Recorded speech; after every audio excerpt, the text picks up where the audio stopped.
Hello guys, I am again here with some examples of law of Milli-Equivalence। इससे पहले जो हम लोगों ने लॉ ऑफ मिली-इक्विवेलेंस के न्यूमेरिकल्स लगाए हैं वो थोड़ा सा इजी कैटेगरी के थे। ये थोड़ा सा second tough category of law of milliequivalence आती है और ये कैटेगरी आपको परेशान भी बहुत करती है। हम इसको आसान करने की कोशिश करते हैं और बताते हैं हम आपको गोल्डन रूल।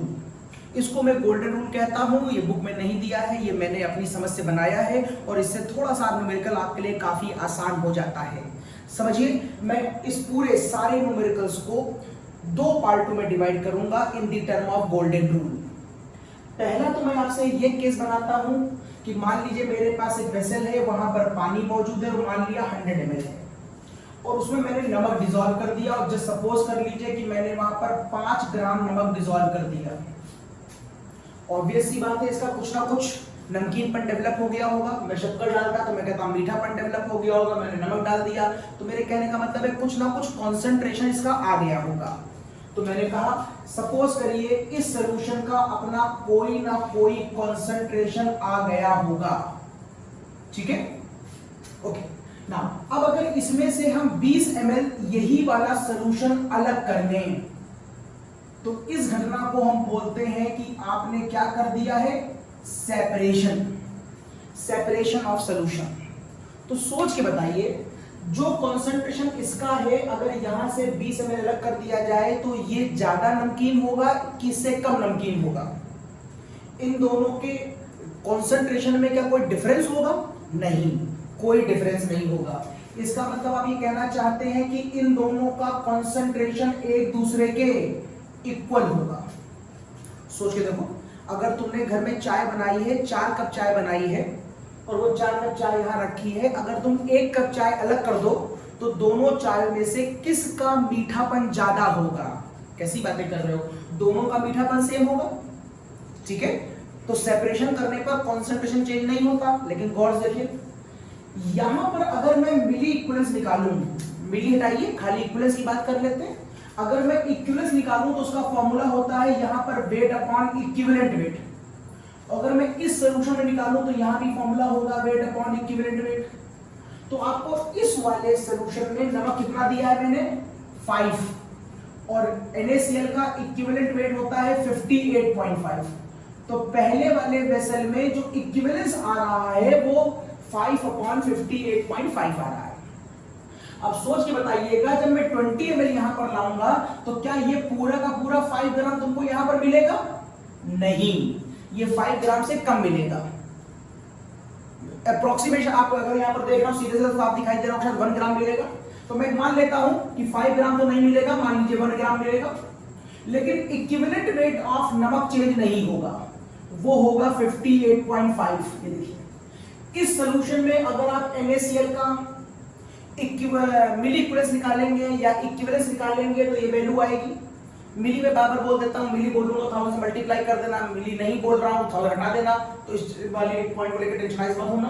तो मैंने यहां पर बोल दिया है इसका इक्विवेलेंस होगा 5/58.5, इसका इक्विवेलेंस होगा 1/58.5। मतलब इन दोनों के इक्विवेलेंस एक दूसरे के इक्वल नहीं होंगे। तो एक पॉइंट निकाला मैंने कि अगर कोई न्यूमेरिकल दिया जाए और वो वहां पर सेपरेशन की बात कर रहा हो तो सोच के देखिए, जब आप किसी सॉल्यूशन में से थोड़ा सा पार्ट अलग कर लेते हैं तो आप कहते हैं इन दोनों के मीठेपन एक दूसरे के बराबर होंगे, इन दोनों के कॉन्सेंट्रेशन एक दूसरे के बराबर होंगे, लेकिन उन दोनों के मिली इक्विवेलेंस एक दूसरे के इक्वल नहीं होंगे। ये बात मैंने यहां पर छोटी सी प्रूफ करी है, ठीक है बच्चों ना। मेरा सेकंड पॉइंट है कि मान लीजिए मेरे पास एक सॉल्यूशन है, मैं फिर से वही सॉल्यूशन ले रहा हूं। मेरे पास 5 ग्राम ऑफ NaCl है जिसको मैंने 100 ml ऑफ वाटर में डिसॉल्व किया है।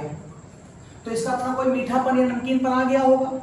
तो मैंने मान लिया इसका अपना कोई ना कोई कॉन्सेंट्रेशन यहां पर आ गया होगा। अब मैं क्या करता हूं, इसी के अंदर 100 ml वाटर और मिला देता हूं।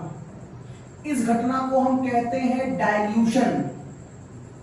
या तो आपको न्यूमेरिकल इस कैटेगरी का दिखाई देगा या फिर इस कैटेगरी का दिखाई देगा। अभी मैं आगे न्यूमेरिकल लगाऊंगा तो यहां पर 100 ml अगर आप वाटर मिलाएंगे, 100 ml 200 ml 500 ml, तो ये घटना कहलाएगी डाइल्यूशन। तो अब आपके पास इस वेसल में क्या दिखाई दे रहा होगा, अब आपको इस वेसल में दिखाई दे रहा होगा 5 ग्राम NaCl, वो तो एग्जैक्टली वहीं पर आ गया होगा। आपने वेसल में 5 ग्राम ले रखा था, उसमें 100 ml पानी पड़ा था, 100 ml पानी आपने और डाल दिया। अब अगर 100 ml आप पानी और डाल देंगे तो नमक तो पूरा 5 ग्राम वहां पर अवेलेबल है। लेकिन यहां पर अब वॉल्यूम कितना हो जाएगा, 200 ml, ये वाला 100 और ये वाला 100। अब आप सोच के बताइए कि इसका जो मीठापन होगा क्या वही मीठापन यहां पर होगा? अगर ये शक्कर होती तो जितना मीठापन यहां होगा उतना ही मीठापन यहां होगा। एक गिलास आपने शरबत का लिया है, उसमें आप पानी और मिला देंगे तो क्या मीठापन नहीं बदलेगा? अगर नमक है तो क्या खारापन नहीं बदलेगा? मतलब क्या कॉन्सेंट्रेशन नहीं बदलेगा? आप मेरी बात समझ रहे होंगे। ऐसा करने पर यहां पर क्या बदल गया होगा? यस, कॉन्सेंट्रेशन बदल गया होगा, मतलब इन दोनों सॉल्यूशनों के कॉन्सेंट्रेशन सेम नहीं होंगे। लेकिन जरा इक्विवेलेंस पे ध्यान दीजिए, तो इसका इक्विवेलेंस होगा वेट अपॉन इक्विवेलेंट वेट, और यहां पर अभी भी इसका इक्विवेलेंस होगा वेट अपॉन इक्विवेलेंट वेट। इसका मतलब इन दोनों के इक्विवेलेंस एक दूसरे के इक्वल होंगे। इन दोनों के इक्विवेलेंस एक दूसरे के इक्वल होंगे। बस इसी को मैं अपना रूल बना लेता हूं। अब हर बार ये प्रूव करने की आवश्यकता नहीं है। ध्यान से देखिए, इस पूरे चैप्टर में जहां जहां आप न्यूमेरिकल लगाएंगे 2 पॉइंट आएंगे, एक कॉन्सेंट्रेशन और एक इक्विवेलेंस। जब मैं कॉन्सेंट्रेशन बोलता हूं तो इसका मतलब होता है नॉर्मेलिटी, मोलैरिटी या मोलैरिटी, और जब मैं इक्विवेलेंस बोलता हूं तो इसका मतलब होता है वो बहुत से फार्मूले N into V, M1 X1 V1, weight upon equivalent wait into 1000, मोल into X into 1000, वो बहुत से फार्मूले मैंने बताए थे। तो 2 चीजें इस चैप्टर के अंदर हैं, एक कॉन्सेंट्रेशन और एक मिली इक्विवेलेंस। आप ध्यान रखिएगा, जो गोल्डन रूल है उसमें जब कॉन्सेंट्रेशन बदलता है तो इक्विवेलेंस नहीं बदलता, और जब इक्विवेलेंस बदलता है तो कॉन्सेंट्रेशन नहीं बदलता। 2 चीजों में से एक चीज बदल रही है और एक चीज नहीं बदल रही। फिर देखो, यहां कॉन्सेंट्रेशन सेम नहीं है मतलब बदल गए, तो इक्विवेलेंस नहीं बदला, और यहां पर कॉन्सेंट्रेशन सेम है मतलब कॉन्सेंट्रेशन नहीं बदला तो इक्विवेलेंस बदल गया। इसका मतलब जब भी आप कोई न्यूमेरिकल लगाएंगे तो चाहे वो सेपरेशन का हो चाहे वो डाइल्यूशन का हो, उसमें कॉन्सेंट्रेशन और मिली इक्विवेलेंस इन 2 में से एक बदलेगा और एक नहीं बदलेगा।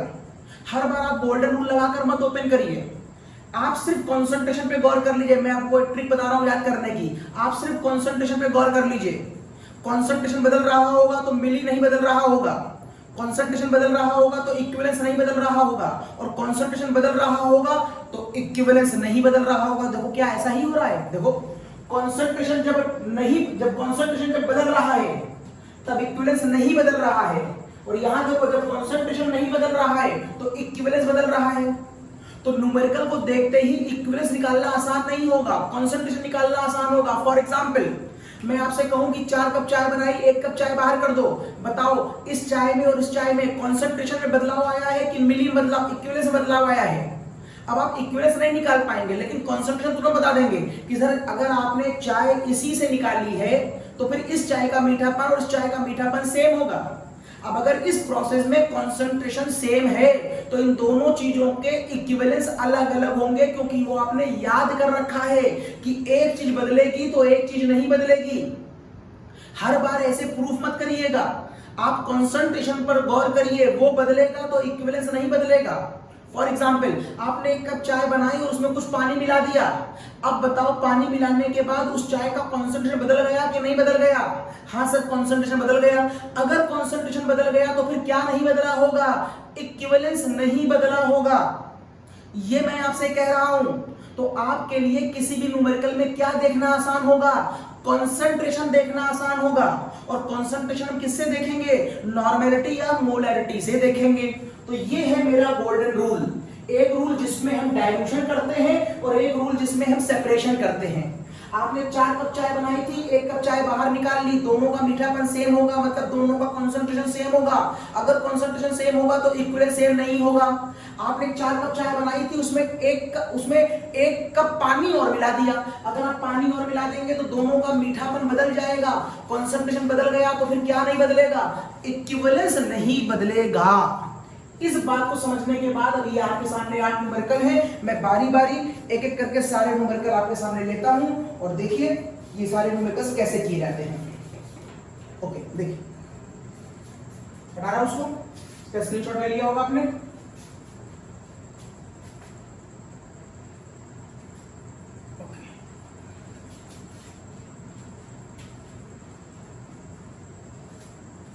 यहां पर शुरू होती है बात मेरी क्वेश्चन नंबर 1 से। ओके, क्वेश्चन नंबर 1 पढ़े।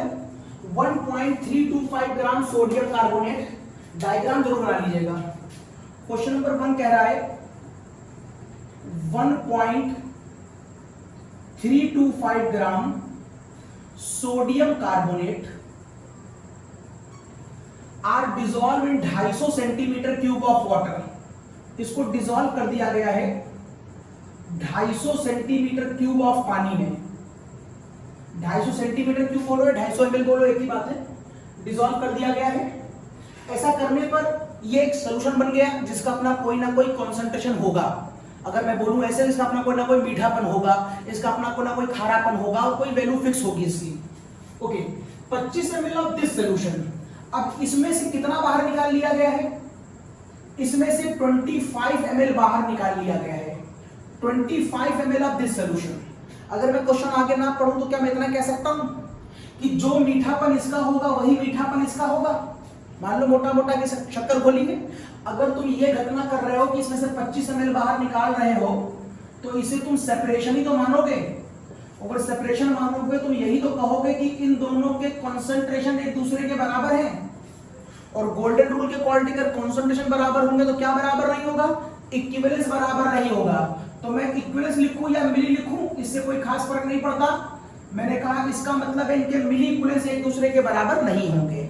ओके, एक बात और देख लें यहां पर खास है आपके लिए। सोडियम कार्बोनेट को जब पानी में डाला गया होगा तो हुआ क्या होगा, यह भी गौर करने वाली बात है। जब सोडियम कार्बोनेट को वाटर में डिसॉल्व किया होगा तो यहां पर बना होगा NaOH और H2CO3। इसे कहते हैं सॉल्ट की वाटर से reaction, that is known as salt hydrolysis. ये इससे मिलकर ये और ये बनाएगा।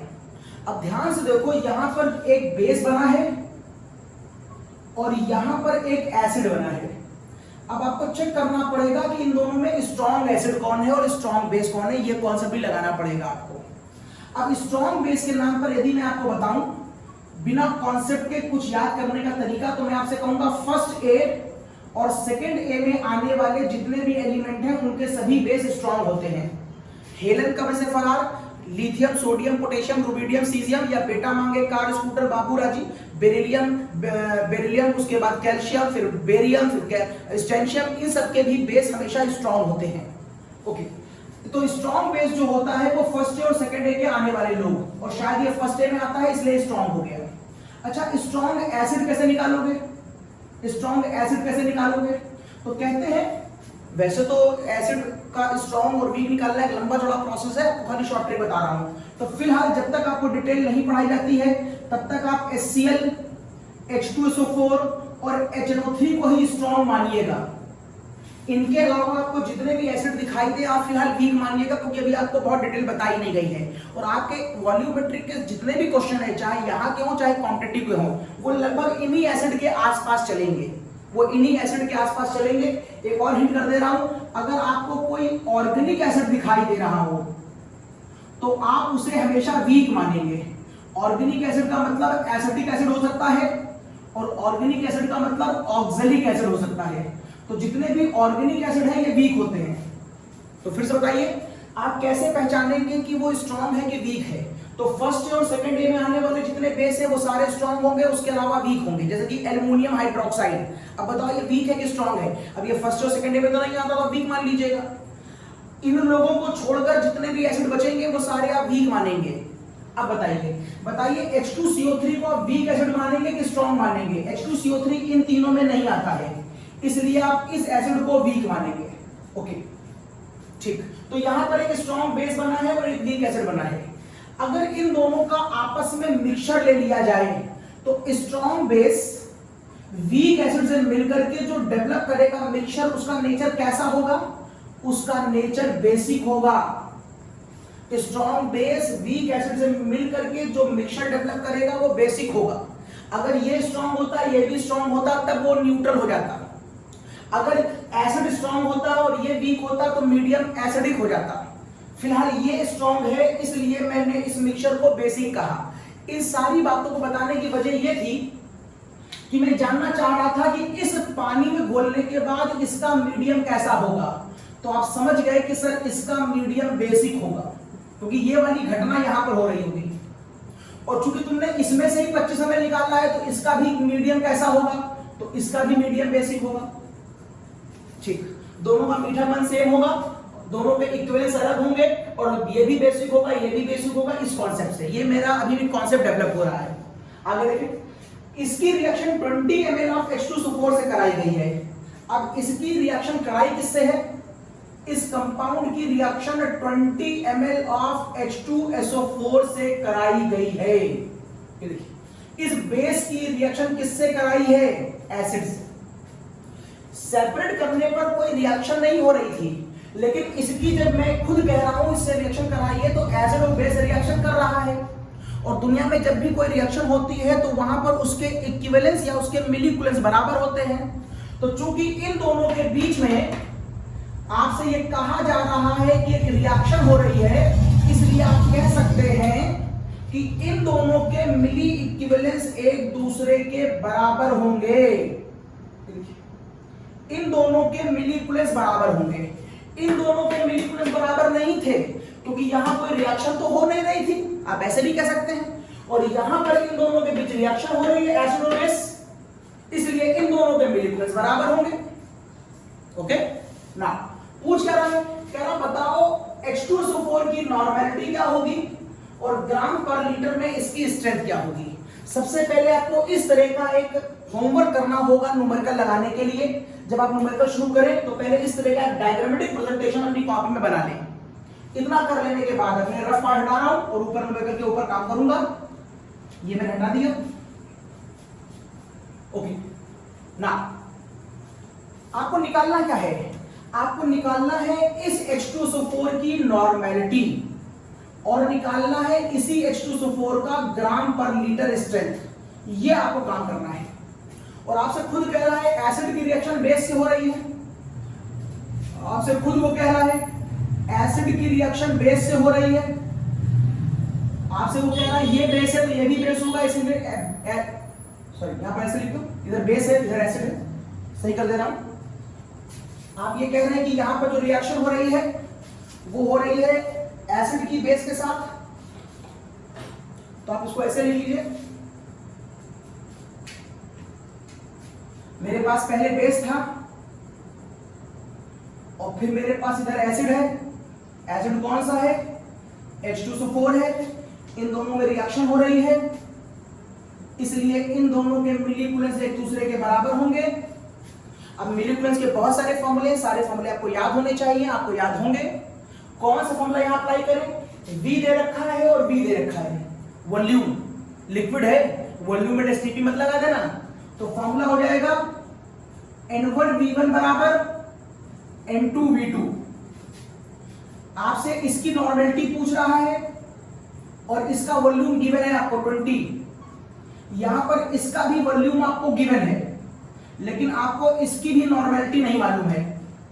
अब ना इसकी नॉर्मेलिटी मालूम है, इसकी मालूम, तो कैसे करें, तो ध्यान दीजिएगा। नॉर्मेलिटी क्या होता है, नॉर्मेलिटी एक तरह का कंसंट्रेशन होता है।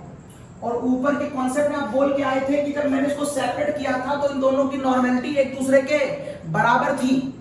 आपने भी खुद बोला था कि जब सेपरेशन होता है तो कंसंट्रेशन बराबर होता है, तो जो कंसंट्रेशन इसका होगा वही इसका होगा।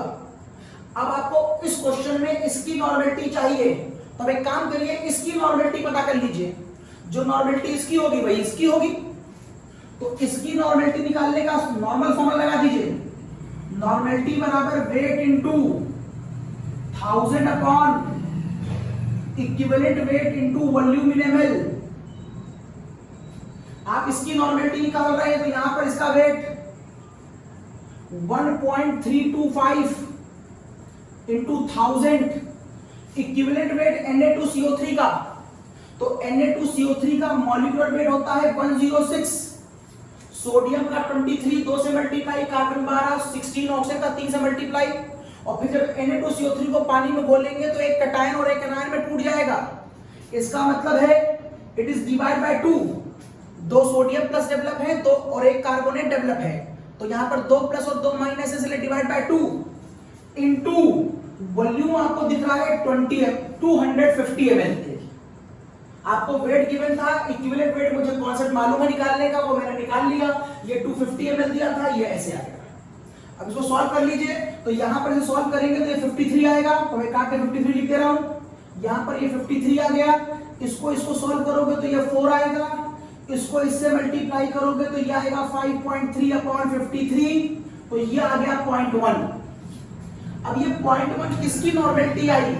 ये 0.1 इस सॉल्यूशन की नॉर्मेलिटी आई। और आपने लॉजिकली बोला था इन दोनों के कंसंट्रेशन एक दूसरे के बराबर है, तो अगर इसकी नॉर्मेलिटी 0.1 है तो इसकी भी नॉर्मेलिटी 0.1 होगी। और इसी की नॉर्मेलिटी तो आपने यहां रखी थी, तो मतलब इसकी भी नॉर्मेलिटी 0.1 होगी। अब आपको इसकी नॉर्मेलिटी मिल गई, ये मिल गया, ये मिल गया, तो बोलो क्या अब यहां से आप N2 नहीं निकाल सकते हैं? यस, तो N2 बराबर क्या हो जाएगा? 0.1 इंटू 25 अपॉन 20। तो यहां पर क्या हो जाएगा? पॉइंट यहां से हट गया, ये हो गया 0, ये हो गया आपका 20, ये हो गया आपका 1/8। तो नॉर्मेलिटी आ गई 1/8, और 1/8 को अगर आप फ्रैक्शन में चाहें तो 1/8 का मतलब हो गया 0.125। तो इसकी फाइनल नॉर्मेलिटी आ गई 0.125। ये आ गई इसकी फाइनल नॉर्मेलिटी 0.125, और यही मैंने यहां पर आंसर लिख रखा है। ये देखिए 0.125 इसका आंसर आ गया। ओके, सेकंड पार्ट क्या पूछा है? ग्राम पर लीटर में स्ट्रेंथ। चलिए, अब आपको H2SO4 की नॉर्मेलिटी मिल चुकी है, और आपसे H2SO4 का ही ग्राम पर लीटर में स्ट्रेंथ पूछ रहा है। हटा रहा हूं इसको, तो कैसे करेंगे इस पार्ट को? देखिए, अब आप कहेंगे कि मुझे H2SO4 की नॉर्मेलिटी मालूम चल चुकी है। नॉर्मेलिटी ऑफ H2SO4 का formula wait into 1000 upon equivalent weight into volume in ml। ये फॉर्मूला मैंने किसके लिखा है? H2SO4 के लिखा है in the term of normality. पूछ कर रहा है ग्राम पर लीटर, तो आप इस 1000 को अगर यहां से हटा दें तो नीचे ml की जगह लीटर हो सकता है, तो 1000 हटा दिया तो ये हो गया लीटर, और ये देखिए लिखा हुआ है ग्राम पर लीटर। तो पूछ क्या रहा है आपसे? आपसे पूछ रहा है ग्राम पर लीटर में H2SO4 की वैल्यू, जो बराबर हो जाएगी नॉर्मेलिटी इनटू इक्विवेलेंट वेट के क्रॉस मल्टीप्लाई। नॉर्मेलिटी अभी आपने निकाली थी 0.125 H2SO4 की। अब मुद्दा आया इक्विवेलेंट वेट। इक्विवेलेंट वेट किसका? H2SO4 का। H2SO4 एक एसिड है, तो इक्विवेलेंट वेट बराबर molecular weight divide by 2। H2SO4 का मॉलिक्यूलर वेट कितना होता है? 98। डिवाइड कर दे 2 से, तो वैल्यू कितनी आई? 49। 2 से डिवाइड क्यों करा? क्योंकि H2SO4 के अंदर 2 H+ आयन है, इसलिए 2 से डिवाइड किया। ये 49 से मल्टीप्लाई कर दीजिए, और यदि आप इसको 49 से मल्टीप्लाई कर देते हैं तो इसका आंसर आता है 6.125। दिस इज योर आंसर, और ये आंसर आ गया 6.125 ग्राम पर लीटर। ये पहला क्वेश्चन सॉल्व हो गया। आप इस क्वेश्चन के कॉन्सेप्ट को समझिएगा। मैं फिर से बताता हूं, यहां पर Na2CO3 लिया था, उसमें पानी घोला, तो पहले में ये समझना था कि यहां पर मीडियम कैसा डेवलप हुआ। मीडियम के लिए बताइए आपको सॉल्ट हाइड्रोलिसिस, Na2CO3 पानी में घोला जाएगा तो बनेगा क्या? NaOH और H2CO3। अब पता करो कौन इसमें स्ट्रॉन्ग है, कौन वीक है। तो मैंने ट्रिक बताई, फर्स्ट डे और सेकंड डे में आने वाले सभी स्ट्रॉन्ग है बेस, और बाकी सारे बेस को वीक मान लीजिएगा। तो NaOH फर्स्ट डे में आता है, मतलब स्ट्रॉन्ग है। एसिड की बात करो, HCl, H2SO4, HNO3, ये तीन को बढ़िया मान लो। वैसे कोई ऐसा लॉजिक नहीं होता, लेकिन जब तक आपको लॉजिक नहीं बताए जा रहे हैं तब तक आप इस कॉन्सेप्ट को लगाइए, आपसे सारे न्यूमेरिकल निकल आएंगे। एक्चुअल में एसिड बेस स्ट्रॉन्ग है कि वीक है, इसको निकालने के लिए बहुत लंबा चौड़ा एक्सप्लेनेशन है। तो फिलहाल आप इससे काम चलाइए, तो मुझे मालूम चल जाएगा कि यहाँ का मीडियम क्या हो गया? बेसिक हो गया। अब यहां से अगर तुम कोई चीज सेपरेट करोगे तो अगर ये बेसिक है तो ये भी बेसिक होगा, और जो कंसंट्रेशन इसका है वही कंसंट्रेशन इसका होगा। ऐसा करने पर यहाँ कोई रिएक्शन तो हुई नहीं है। जब तक रिएक्शन नहीं होती तब तक मिली का कॉन्सेप्ट लगेगा नहीं। तो आप ऐसे भी कह सकते हैं इसका मिली इसके मिली के बराबर नहीं होगा। लेकिन कुछ देर के बाद उसने इसकी रिएक्शन एक एसिड से कराई। अब एसिड रिएक्शन अगर बेस से होगी तो वहां रिएक्शन होगी, और रिएक्शन में मिली एक दूसरे के बराबर होते हैं। दिस द कॉल, इसका मिली इसके मिली के बराबर हो गया। उस लॉजिक को लगा करके मैंने कहा मुझे इसका भी मालूम है, इसका भी मालूम है, इसका n पता करना, लेकिन इसका भी n नहीं मालूम। तो अभी मैंने ट्रिक बताई थी कि इसकी नॉर्मेलिटी बराबर होगी क्योंकि दोनों कंसंट्रेशन बराबर हैं। तो मैंने इसकी नॉर्मेलिटी निकाल ली, जो नॉर्मेलिटी इसकी आई वही नॉर्मेलिटी मैंने इसकी मान ली और को सॉल्व कर लिया। Okay, now come on the second numerical clear. जब तक मैं जल्दी देखिए सेकंड न्यूमेरिकल क्या कह रहा है। सेकंड न्यूमेरिकल कह रहा है 25 ml of N/20 oxalic acid. आपको डायग्राम बनाना कंपलसरी है, बिना डायग्राम के आप कोई न्यूमेरिकल नहीं लगाएंगे। ओके, तो कह रहा है ऑक्सैलिक एसिड है मेरे पास, एक वेसल है और उसमें मेरे पास एक ऑक्सैलिक एसिड है। कितना ऑक्सैलिक एसिड है? 25 ml का N/20 है। ये इंफॉर्मेशन दे रखी है, जिसकी रिएक्शन कराई जा रही है 20 ml ऑफ KMnO4 से। इसकी रिएक्शन कराई जा रही है 20 ml ऑफ KMnO4 से। किस मीडियम में कराई जा रही है? एसिडिक मीडियम में कराई जा रही है। एसिड के नाम पर अपने मन से मैंने क्या मान लिया? H2SO4। मैं आपको बैलेंसिंग पढ़ा चुका हूं और आपने बैलेंसिंग करते समय KMnO4 की रिएक्शन H2SO4 से देखी थी और आपने वहां पर एक बात पर गौर किया था जिसकी मुझे आज आवश्यकता पड़ेगी कि जब KMnO4 को एसिडिक मीडियम में दिखाया जाए तो ये रिएक्शन वहां पर आप अपने मन से जरूर लिख लिया करिए। KMnO4 H2SO4 से मिलेगा तो क्या बनाएगा? रूल है, कोई भी मेटल H2SO4 से मिलता है तो मेटलिक सल्फेट बनाता है। तो K H2SO4 से मिलता है तो क्या बनाएगा? K2SO4। Mn H2SO4 से मिलेगा तो क्या बनाएगा? MnSO4। और अगर कहीं हाइड्रोजन और ऑक्सीजन दिखाई दे रहा है तो वो वाटर जरूर बनाएगा। वैसे मुझे पूरी रिएक्शन को लिखने की आवश्यकता नहीं है, मेरा काम हो गया है। क्या काम हो गया है? KMnO4 MnSO4 में कन्वर्ट होता है, ये मुझे दिखने लगा। हाँ, यहां पर आप H2SO4 ही मानेंगे क्योंकि KMnO4 के साथ जो इसकी वर्किंग है केमिस्ट्री के अंदर वो H2SO4 के साथ ही होती है। आप ना यहाँ HCl मानेंगे ना HNO3 मानेंगे। एक बार याद कर लीजिए कि KMnO4 होगा तो आप H2SO4 ही मानेंगे। तो 100-200 क्वेश्चन जितने भी यहां से लेकर 12 तक आप लगाएंगे KMnO4 इन एसिडिक मीडियम, मतलब you have to suppose H2SO4। अब आपको ऑक्सीडेशन नंबर निकालना आता है, यहां पर क्या है? 7। और चूंकि इस पूरे एरिया में सल्फेट का होता है -2 तो Mn क्या हो जाएगा? +2। तो KMnO4 में चेंज इन ऑक्सीडेशन नंबर कितने का आ रहा है? 5 का। चेंज निकालना आपको आता है। KMnO4 कन्वर्ट होगा MnSO4 में। चेंज कैसे निकालते हैं? X से डिफरेंस बाय XB। X का मतलब ऑक्सीडेशन नंबर और A का मतलब है वो एटम कै बार है। यहां X का मतलब है ऑक्सीडेशन नंबर और B का मतलब है वो एटम कै बार है। डिफरेंस आया 5 का।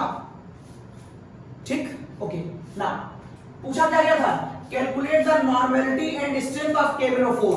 लगभग पिछले क्वेश्चन पूछा गया है, इसी की नॉर्मेलिटी पूछ रहा है और इसी का ग्राम पर लीटर पूछ रहा है। मुझे नहीं मालूम, आज की डेट में मान लेता हूं कि ऑक्सैलिक KMnO4 से मिलकर क्या करता है, मुझे नहीं मालूम।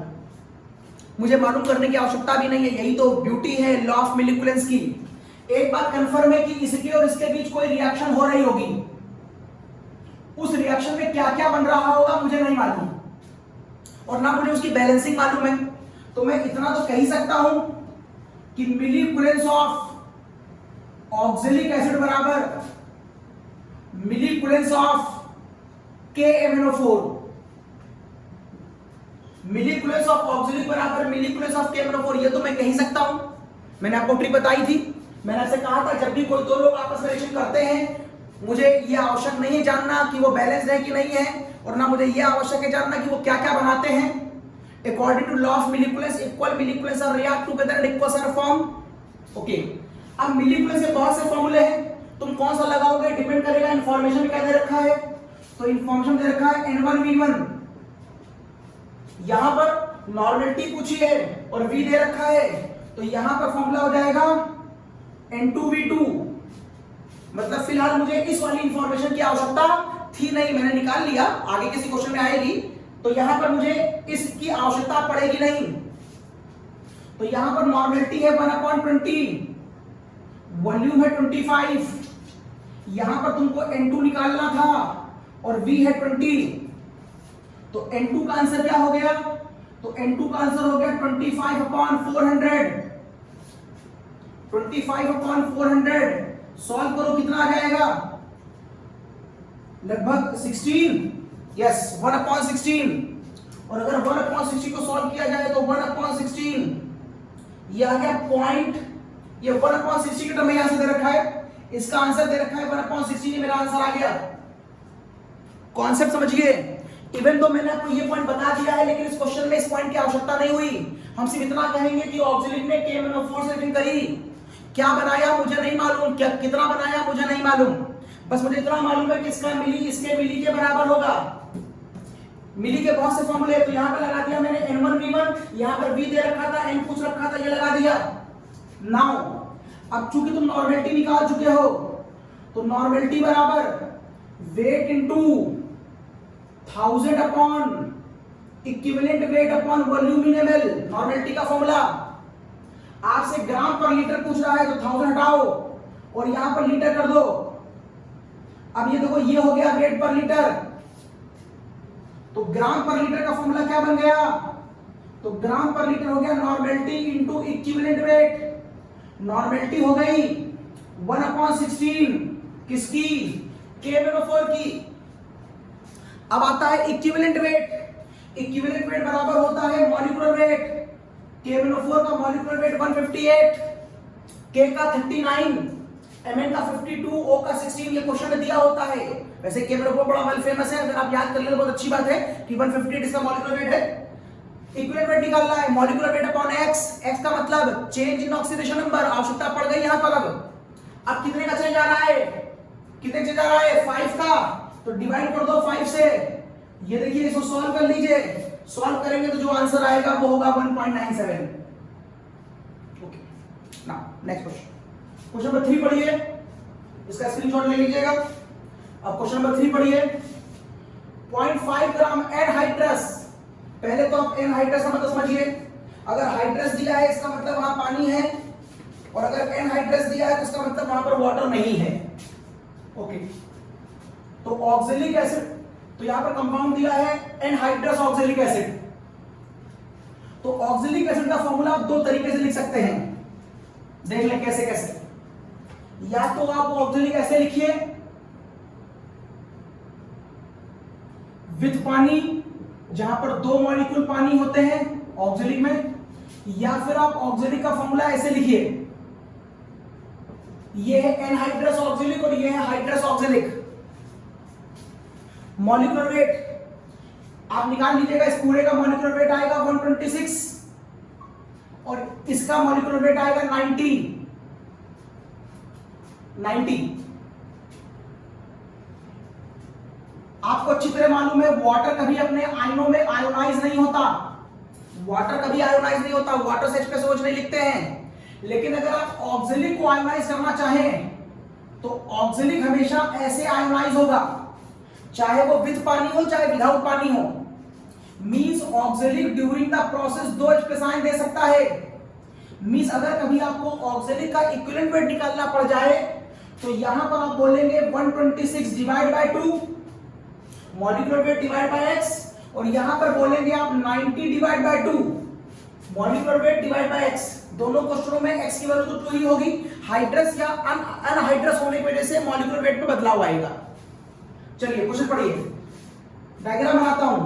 मेरे पास एक डायग्राम है जिसके अंदर ऑक्जेलिक दिया है और वो भी एनहाइड्रस दिया है, एनहाइड्रस दिया है, और कितना ऑक्जेलिक दिया है? 0.45 ग्राम दिया है।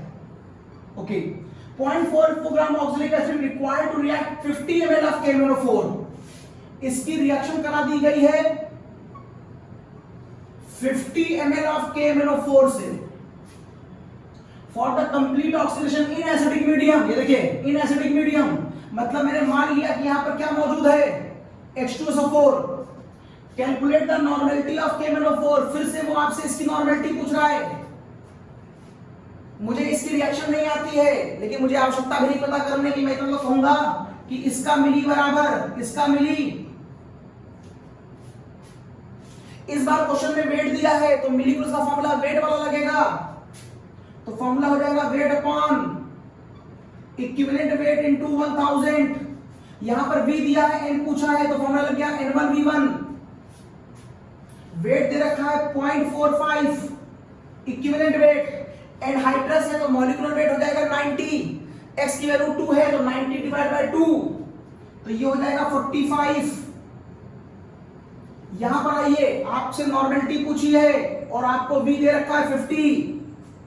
सॉल्व कर लीजिए, यहां पर आप सॉल्व करेंगे तो इसका आंसर आ जाएगा, यहां पर आप सॉल्व करेंगे तो इसका आंसर हो जाएगा 0.45 multiplied by 1000 divide by 45 divide by 50, ये आ गया 0.2।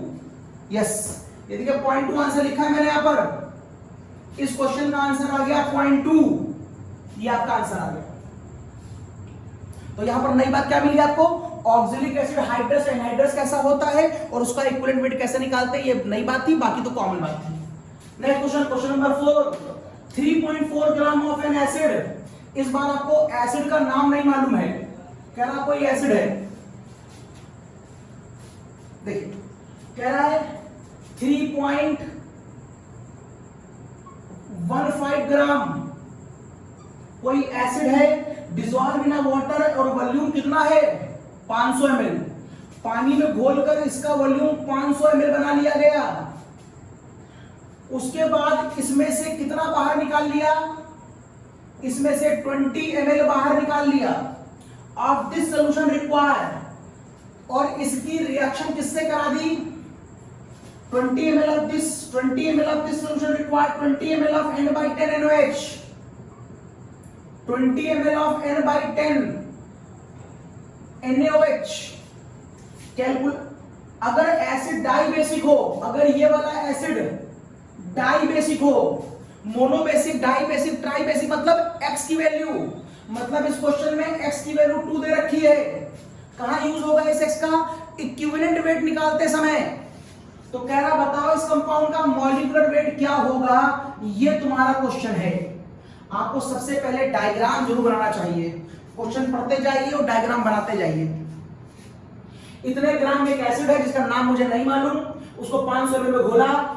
एक बात सुनो, अगर एसिड को पानी में घोला है, एसिड को पानी में घोलोगे तो मीडियम कैसा होगा, एसिडिक। अब यहां से अगर इसे बाहर निकालोगे तो ये कैसा होगा, एसिड। यहां से इसको बाहर निकालने में कोई रिएक्शन तो हुई नहीं होगी, तो यहां पर तुम्हें लॉ ऑफ मोलिक्यूल्स लगाने की कोई आवश्यकता है नहीं। लेकिन यहां से अगर तुमने इसको बाहर निकाला है तो ये घटना हो गई सेपरेशन की, और सेपरेशन में इसका कंसंट्रेशन और इसका कंसंट्रेशन बराबर होगा। बाद में इस एसिडिफिकेशन करा दी तुमने इस बेस से, अब एसिड की बेस से कराओगे तो यहां पर होगी रिएक्शन, तो इन दोनों के मिली एक दूसरे के बराबर नहीं होंगे। ये कॉन्सेप्ट है मेरे पास। शुरू कर रहा हूं क्वेश्चन। सबसे पहले मैं यहां से लगाऊंगा, इसकी रिएक्शन इससे हुई तो आप कहेंगे एसिड की रिएक्शन बेस से हुई। बेस कौन है, NaOH। फॉर्मूला N1V1 बराबर N2V2, इसका मिलीकुलेंस बराबर इसका मिलीकुलेंस। ये फॉर्मूला क्यों लगाया, क्योंकि NV के टर्म में इंफॉर्मेशन दे रखी है। तो ये हो जाएगा N1, ये हो जाएगा 20, ये हो जाएगा 1/10, ये हो जाएगा 20, 20 गया, तो N1 की वैल्यू आ गई 0.1। किसकी नॉर्मेलिटी 0.1 आ गई, इसकी नॉर्मेलिटी 0.1 आ गई। अब अगर इसकी नॉर्मेलिटी 0.1 होगी तो वही इसकी भी होगी, दोनों कंसंट्रेशन सेम है, तो ये 0.1 है तो ये भी 0.1 होगा। जब तुमको इसकी नॉर्मेलिटी मिल गई तो यहां पर नॉर्मेलिटी का फॉर्मूला ओपन कर दो। नॉर्मेलिटी बराबर weight into 1000 upon equivalent weight upon volume in ml।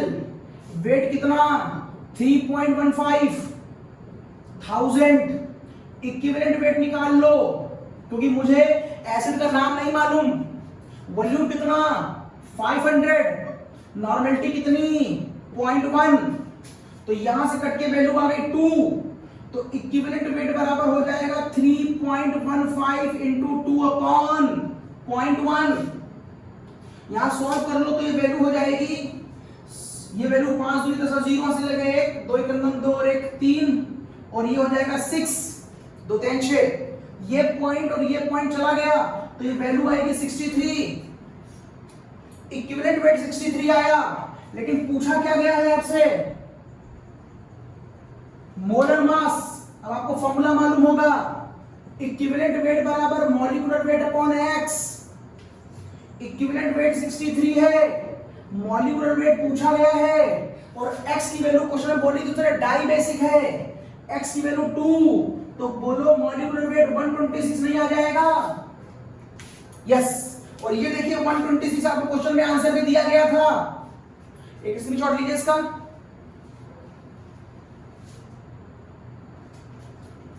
Okay, next question number 5।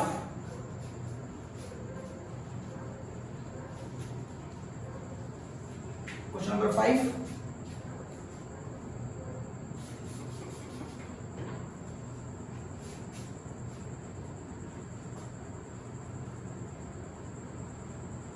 Question number 5 पढ़िए। कह रहा है 1.25 ग्राम मिक्सचर, इंपॉर्टेंट क्वेश्चन है एकेडमिक लेवल के लिए। 1.25 ग्राम मिक्सचर ऑफ Na2CO3 और Na2SO4। मेरे पास एक वेसल है जिसमें सोडियम कार्बोनेट भी है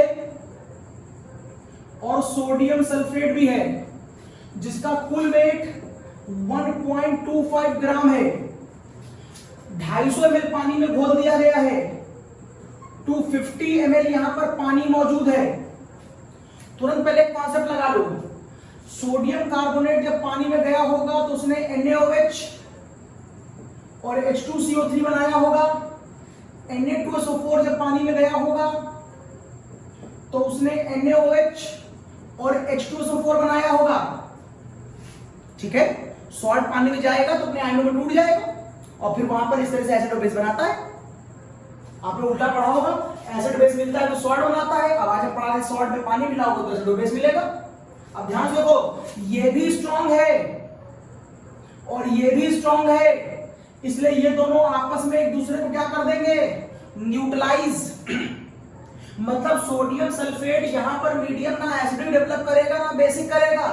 लेकिन ऊपर देखो, ये स्ट्रांग है और ये वीक है, इसलिए यहां से जो मीडियम डेवलप होगा वो कैसा हो जाएगा? बेसिक।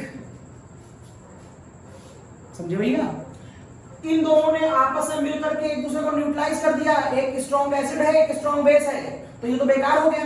जब ये बेकार हो गया तो आप कहेंगे सोडियम सल्फेट से भी मुझे यहाँ कोई काम नहीं है, क्योंकि वो मीडियम ना एसिडिक डेवलप कर रहा है ना बेसिक। लेकिन ऊपर ये बना रहा है NaOH और ये बना रहा है H2CO3। इन दोनों की वजह से मीडियम कैसा हो जाएगा?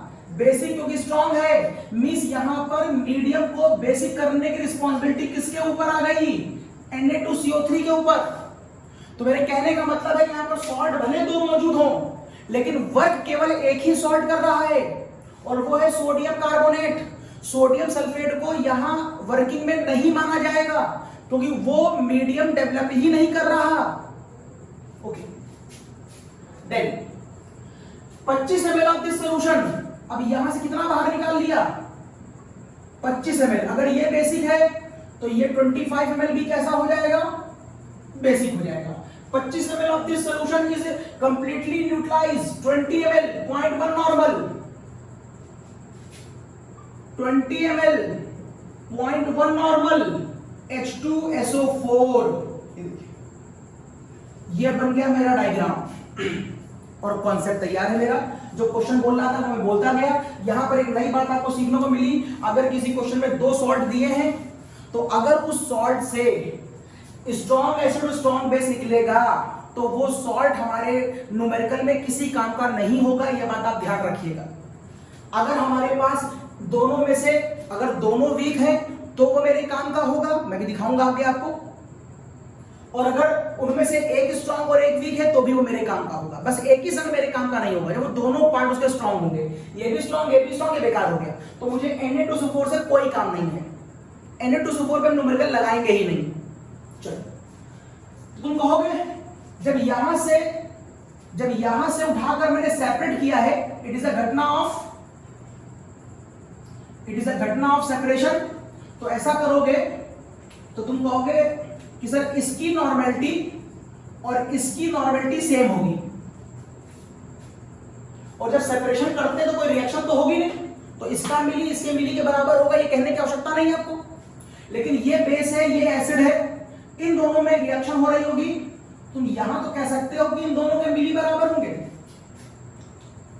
तो यहां पर लगा देता हूं मैं N1 V1 बराबर N2 V2, ये वाला वॉल्यूम यहां रख दो, ये वाला यहां रख दो, 20 × 0.1, यहां तुम N2 पता कर लो, और वॉल्यूम दे रखा है तुमको 25 में सेपरेट किया था मैंने, तो यहां से N2 की वैल्यू हो जाएगी 20 × 0.1/25, तो ये वैल्यू आ गई, that is 20/250,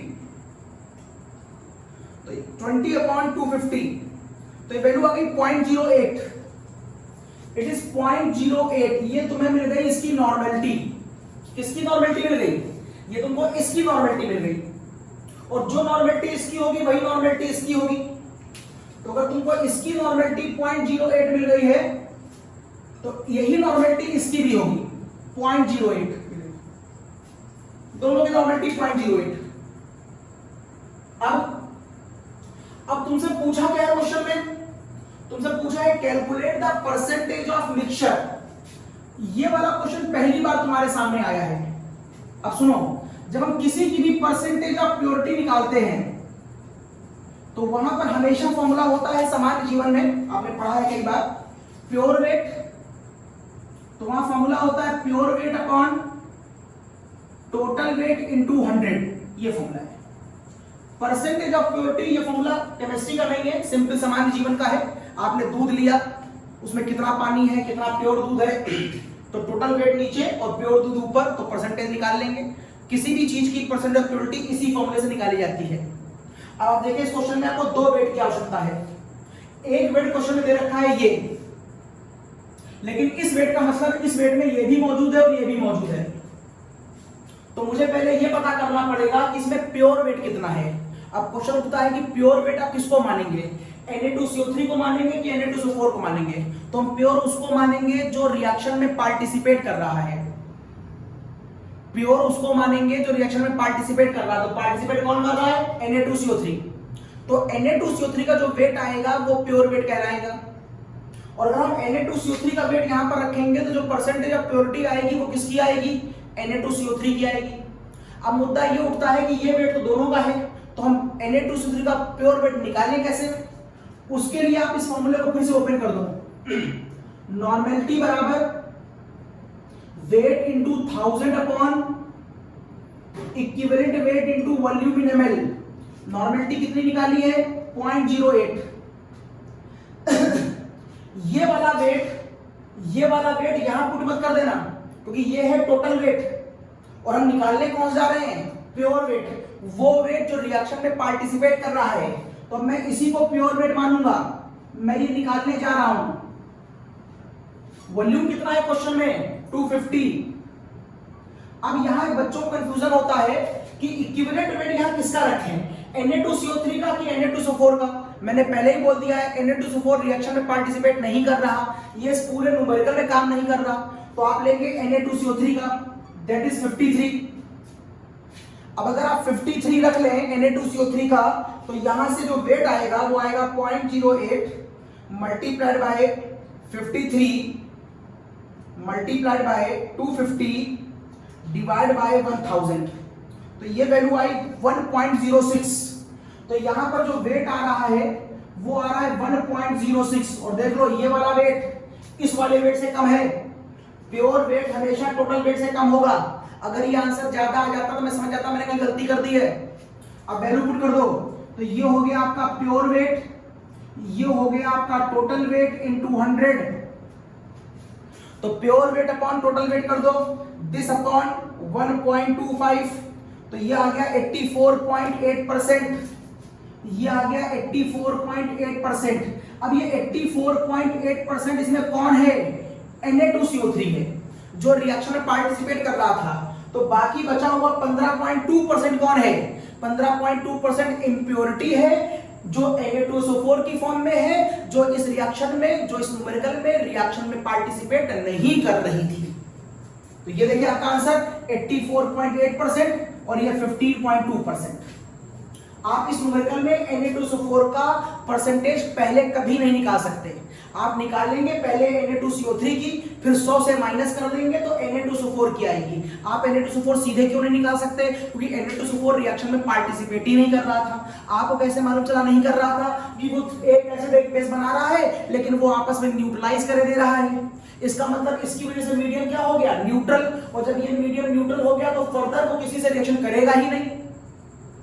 this is the cause मैंने Na2SO4 की बात आपसे नहीं करी थी। नाउ नेक्स्ट स्क्रीनशॉट ले लीजिएगा। अगला क्वेश्चन देखिए, अ मिक्सचर ऑफ Na2CO3 और NaCl। काफी कुछ क्वेश्चन नंबर 5 की तरह है, कर दे रहा हूं मैं, हटाओ इसको।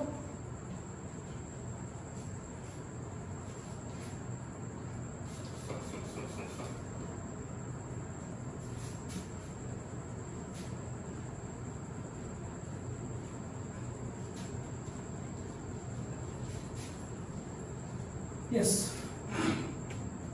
तो मेरे पास एक मिक्सचर है, एक वेसल है।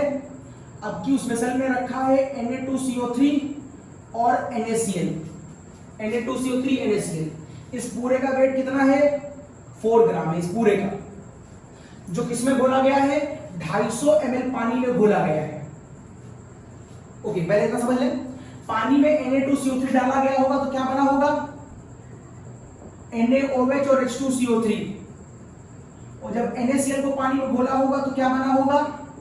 NaOH और HCl। कुछ समझ में आया? ये स्ट्रॉन्ग बेस है, ये स्ट्रॉन्ग एसिड है, इसलिए ये खत्म हो गया। अगर ये खत्म हो गया तो समझ लो इस क्वेश्चन से NaCl खत्म हो गया। इस क्वेश्चन में NaCl का कोई काम नहीं है क्योंकि वो बना रहा था एक स्ट्रॉन्ग एसिड एक स्ट्रॉन्ग बेस, वो दोनों मिलकर न्यूट्रलाइज हो जाएंगे, काम खत्म। अब यहां पर देखिए ये है स्ट्रॉन्ग बेस और ये है वीक एसिड, तो यहां से मीडियम कैसा हो गया? बेसिक। इसका मतलब ये सॉल्यूशन किस तरह का है? बेसिक है। ओके, इसमें से क्या कर दिया? सेपरेशन कर दिया। कितना? इसमें से बाहर निकाल लिया 25 ml। अगर ये बेस है तो ये भी बेस होगा, और चूंकि सेपरेट किया है तो जो नॉर्मेलिटी इसकी होगी वही नॉर्मेलिटी इसकी भी होगी। और फिर इसके निकालिए 50 ml के N/10 से, 50 ml के N/10 HCl से। Calculate percentage of mixture. Mixture में पहला आंसर आएगा वो किसका आएगा? Na2CO3 का आएगा। इस क्वेश्चन का पहला आंसर NaCl का निकाल ही नहीं सकते। Na2CO3 का आंसर आ जाने के बाद 100 से घटाओगे तब NaCl का आंसर आएगा। कर लोगे? मैं कर दे रहा हूं। ये एसिड है, ये बेस है, तो फॉर्मूला क्या लगेगा? N1V1 बराबर N2V2, क्योंकि इन दोनों के बीच में क्या हुई होगी? रिएक्शन। और अगर रिएक्शन होगी तो यहां पर क्या लगेगा? Law of molecules.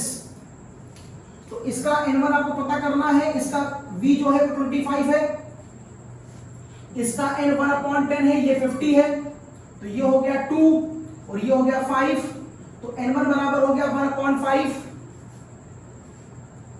तो N1 बराबर हो गया 1/5। अगर आप फ्रैक्शन में लिखना चाहें इसको तो ये हो जाएगा 0.2।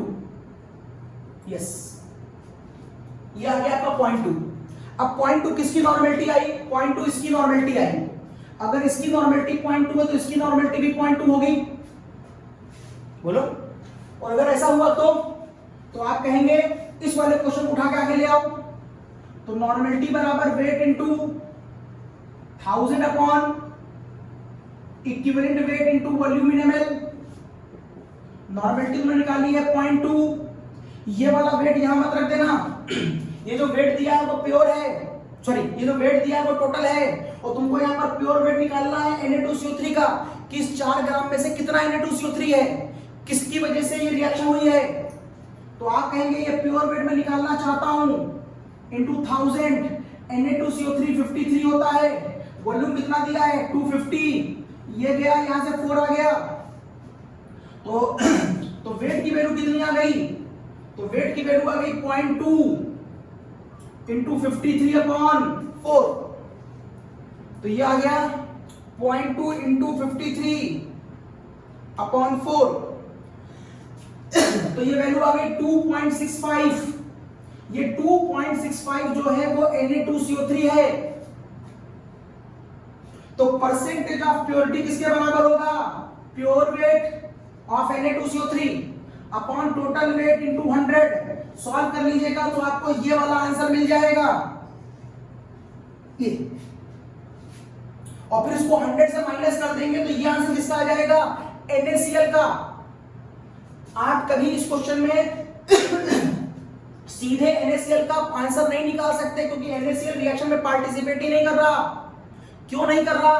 क्योंकि वो एक स्ट्रॉन्ग एसिड एक स्ट्रॉन्ग बेस बनाएगा, दोनों मिलकर न्यूट्रल हो जाएंगे। अगर ये न्यूट्रल हो जाएगा तो फिर इसकी रिएक्शन एसिड से कराए या बेस से कराए, इससे NaCl को क्या फर्क पड़ता है?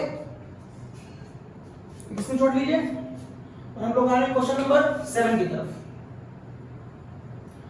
क्वेश्चन नंबर 7 करते हैं हम लोग। क्वेश्चन नंबर 7 देखिए, ये डालो।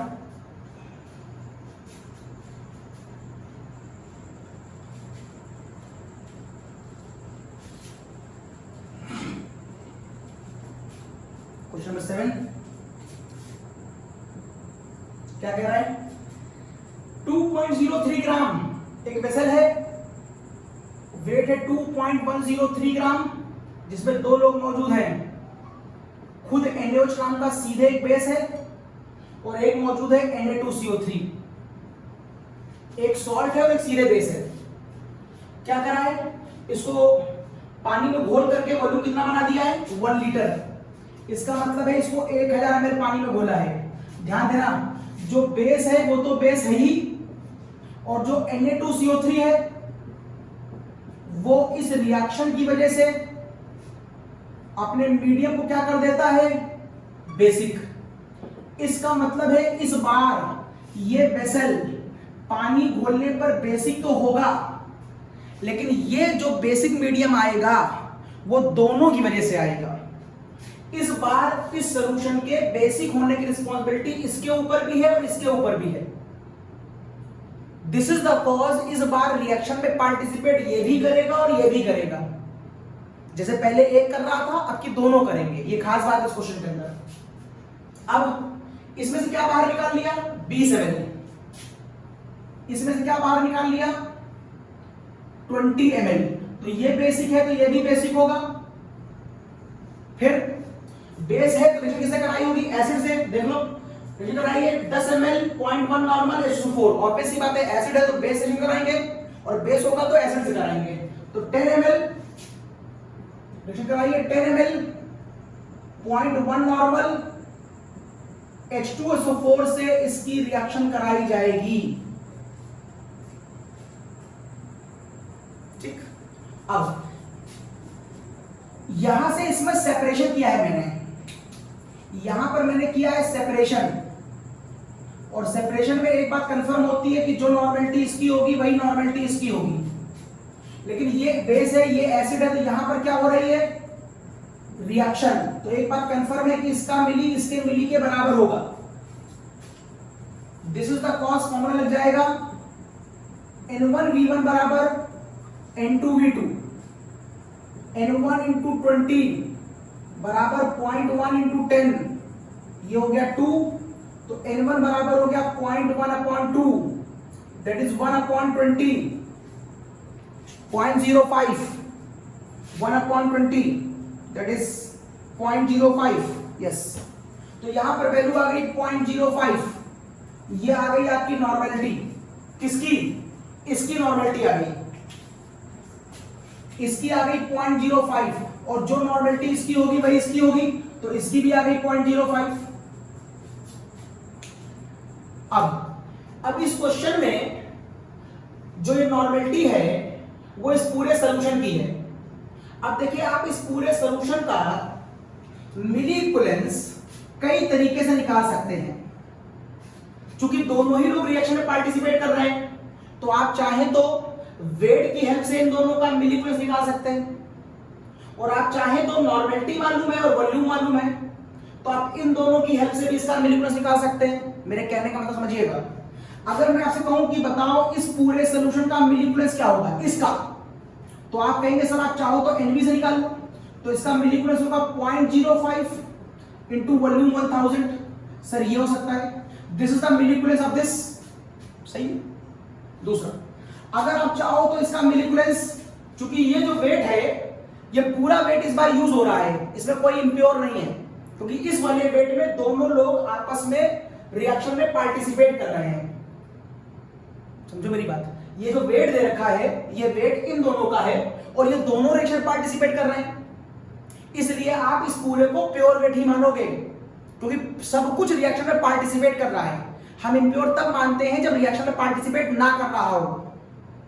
ये डायरेक्ट बेस है, इसका मीडियम बेस है, इसका मतलब है ये डायरेक्ट बेस है और ये मीडियम बेसिक करता है, मतलब जो मीडियम बेसिक आएगा वो दोनों की वजह से आएगा, मतलब ये दोनों लोग रिएक्शन में पार्टिसिपेट करेंगे। मींस इस वाले वेट को हम प्योर वेट मानेंगे, इसमें कोई ऐसा वेट नहीं है जो रिएक्शन में पार्टिसिपेट ना कर रहा हो।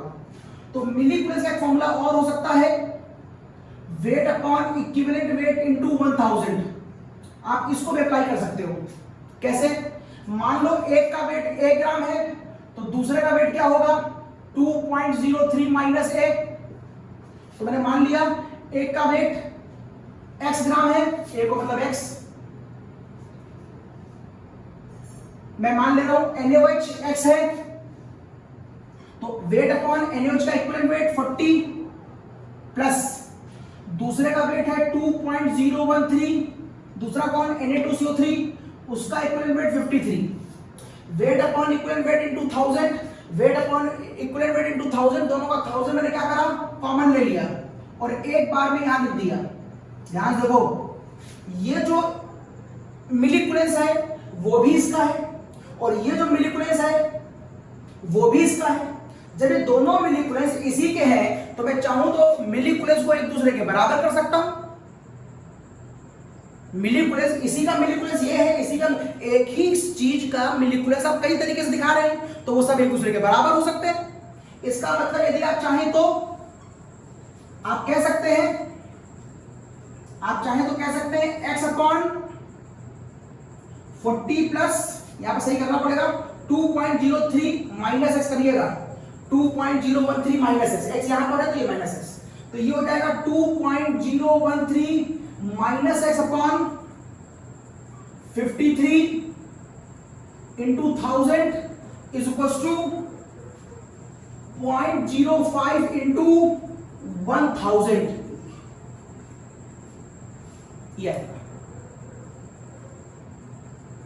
थोड़ा टफ क्वेश्चन है, एक दो बार रिमाइंड करके देखिएगा, पकड़ में आ जाएगा। 1000 कैंसिल हो गया, इसको सॉल्व कर लीजिए, इसका एलसीएम तो ये हो जाएगा 40 इंटू 53, ऊपर से करिए तो यहां पर आ जाएगा 53x और यहां पर आ जाएगा 40, अंदर हो जाएगा 2.013 माइनस x बराबर 0.05 किया है।